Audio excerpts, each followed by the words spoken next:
اهلا وسهلا فيكم في فيديو جديد من قناه تاب توب. يا جماعه الخير، اليوم ان شاء الله رح نعمل مراجعه لكيبورد فورتك بلادي ميكانيكال موديل بي 2278. هذا الكيبورد اشتريته الاسبوع الماضي، وطبعا هذا كله بفضل الله وبفضلكم. صراحه صار لي زمان يعني ما عملت فيديو مراجعه على شيء تقني، فقلت هذا الكيبورد اجى بوقته. لهيك بعد استعمال اسبوع والتمحيص بهالكيبورد حاولت بقدر الكفايه اجمع لكم معلومات حتى اعمل لكم هالفيديو، وان شاء الله يكون مفيد لكم كاداء وقيمه مقابل سعر. صراحه الكيبورد رهيب، ما بدي احرق عليكم. وهلا بدون اي تاخير لا تنسى تضغط لايك، تشترك بالقناه، تفعل زر الجرس. خلونا نبلش.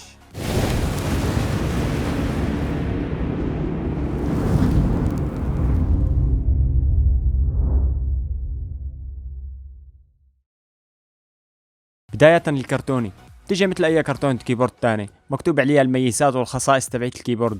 لما تفتحها ما راح تلاقي شغلات اضافية مع الكيبورد، راح تلاقي كتالوج صغير بقلب الكرتوني وبس. مدخل يو اس بي بيجي باللون الاحمر ومدموغ عليه شعار بلادي مع كلمة بلادي. صراحة شكل المدخل رائع. طبعا بيجي المدخل يو اس بي 2.0، ومن الطرف الاخر بيجي مدموغ عليه شعار اليو اس بي. اما بالنسبه للكبل فصراحه لقيته كبل متين، مو مثل اي كبل يو اس بي، وخشن يعني غير قابل للانزلاق، وهاي ميزه حلوه فيه. وطبعا طول الكبل صراحه لقيته طول منيح، 1.8 يعني قريب المترين تقريبا. يعني السلك طويل، فينك تمده براحتك وعلى كيفك. وهلا خلونا ننتقل للدسم، المواصفات الاساسيه بالكيبورد. طبعا عندك 3 اوضاع اضاءه بالكيبورد. اذا بدك تغيرها بتكبس اف ان مع اف 12. طبعا وضع الاضاءه الاول وهو الكيبورد عم يومض مثل ما شايفين، بيجي لونه قريب للون الحمم البركانيه. الوضع الثاني مثل ما شايفين كبست اف ان مع اف 12 عم يطفت الاضاءه كلها. الوضع الثالث مثل ما شايفين كمان الكيبورد عم يومض، بس هالمره عم يومض بشكل بطيء.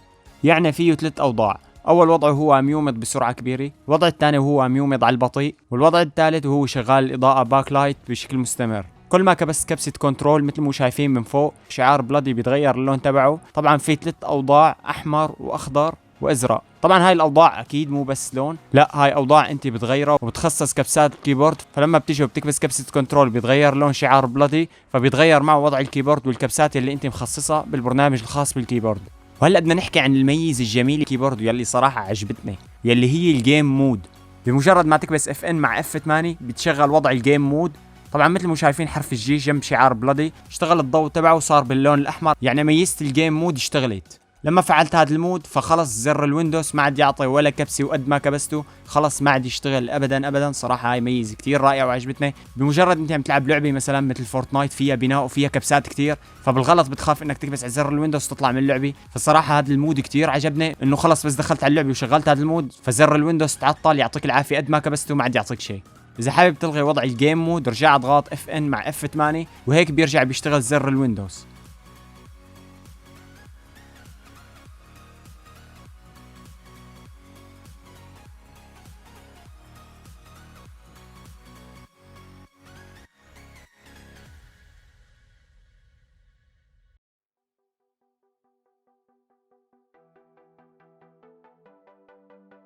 فينك تخفض الإضاءة عبر الضغط على زر اف ان مع زر السهم للأسفل، وإذا بدك ترفع الإضاءة تضغط زر اف ان مع زر السهم للأعلى. يعني بتحط سطوع إضاءة الكيبورد على الدرجة المناسبة إلك. هلا بدنا ننتقل للشيء الأساسي بالكيبورد، يلي هن 8 كبسات مثل ما شايفينهم ملونين باللون الأحمر، وعددهم 8 كبسات. طبعا هدول الكبسات رح تسألون انه ليش مختلفين عن باقي الكبسات. يا جماعة الخير هذا بيجي كيبورد ميكانيكي عادي، بس فيه هدول 8 كبسات حصرا، بس هدول فيهم ميزة اللايت سترايك.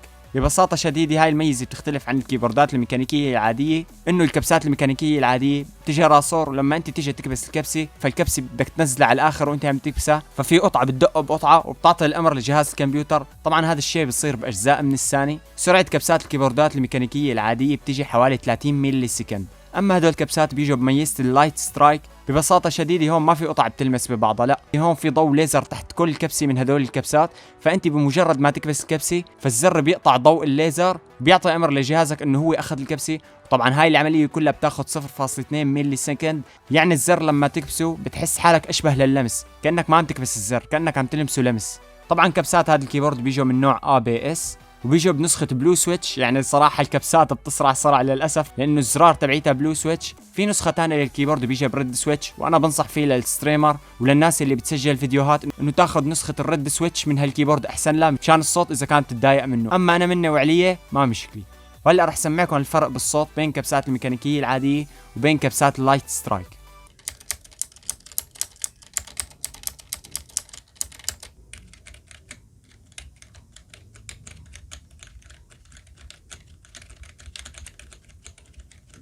مثل ما شفتوا وسمعتوا الكبسات العادية ولا كأنه سمعان شيء، اما كبسات اللايت سترايك ما شاء الله بما انها بلو سويتش صار على الدنيا موصل صوتها لاخر الحارة.